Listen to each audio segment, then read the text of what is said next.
মিডিয়ার জাহান্নামের জগৎকে ছেড়ে দিয়ে শিশু শিল্পী সিমরিন লুবাবা সে পুরো কোরআনকে খতম দিয়ে বলেছে, এখন থেকে আমার এই মুখ বা ফেস আমি কখনোই আর মানুষের সামনে নিয়ে আসবো না। আমার এই পুরো শরীরটাই এখন আমি হিজাব এবং বোরকা দিয়ে ঢেকে রাখবো।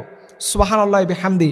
আমরা আমাদের এই ছোট্ট বোনের জন্য আল্লাহর কাছে দোয়া করি যেন পরিপূর্ণভাবে ইসলাম মানার জন্য আল্লাহ তাআলা তাকে সহজ করে দেয়। দেখেন, এই যে মানুষের হঠাৎ পরিবর্তন আসে, এটা কোরআনের একটা ভাষা আছে। আল্লাহ বলছে, ইন্নাকা লা তাহদি মান আহবাবতা ওয়ালাকিন্নাল্লাহা ইয়াহদি মান ইয়াশা। আল্লাহ বলেন, আমি যাকে ইচ্ছা যেইভাবে যখন খুশি তখন তার জীবনটা পরিবর্তন করে দেয়। আমাদের লাইফস্টাইলটা এখন এমন হয়েছে, আমরা নিজেদেরকে পরিবর্তন করতে পারি না। দেখেন, আমাদের অনেকের ছোট ছোট মেয়েরা আছে, মায়েরা আছে, বোনরা আছে, তারা হিজাব না মেনে জীবনযাপন করে, পর্দা করতে চায় না, আল্লাহর বিধিবিধানকে মানতে চায় না। আমি তাদেরকে বলি, একটা মহিলা মানুষ, একটা মেয়ে, একজন নারী, একজন মা, সে যদি পর্দা না করে তাহলে তার জন্য 3টা পুরুষ কিয়ামতের দিন জাহান্নামে আল্লাহর সামনে হাজির হবে। 1 নাম্বার হচ্ছে তার পিতা। এই নারীর কারণে পিতা জাহান্নামে যাবে, তার স্বামী যাবে এবং তার আদরের সন্তান, বড় সন্তান, সে জাহান্নামে যাবে।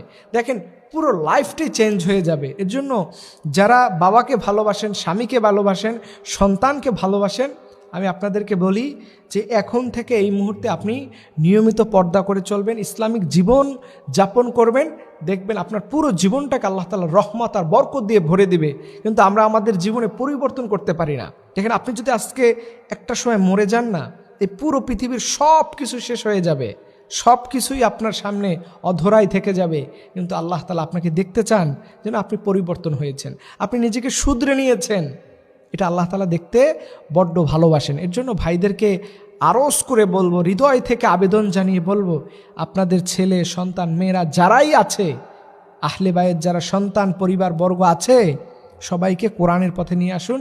একজন মানুষ দেখেন, এই ছোট্ট মেয়েটা, সে মোটামুটি মিডিয়াতে কাজ করলে অনেক টাকা উপার্জন করতে পারতো বা পারবে, কিন্তু সে এই জায়গা থেকে ওভারকাম করলো, ফিডব্যাক দিল নিজেকে।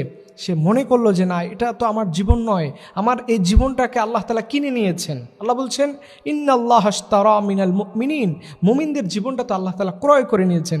যিনি আমার জীবনটা ক্রয় করে নিয়েছেন, আমি কি সেই মালিকের সাথে কোনোভাবে আমি আমার নিজের মতো করে কোনো অ্যাড্রেসে কথা বলতে পারি?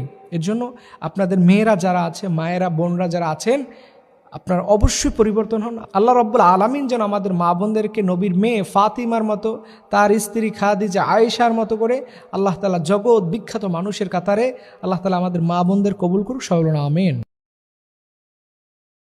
মিডিয়ার জাহান্নামের জগৎকে ছেড়ে দিয়ে শিশু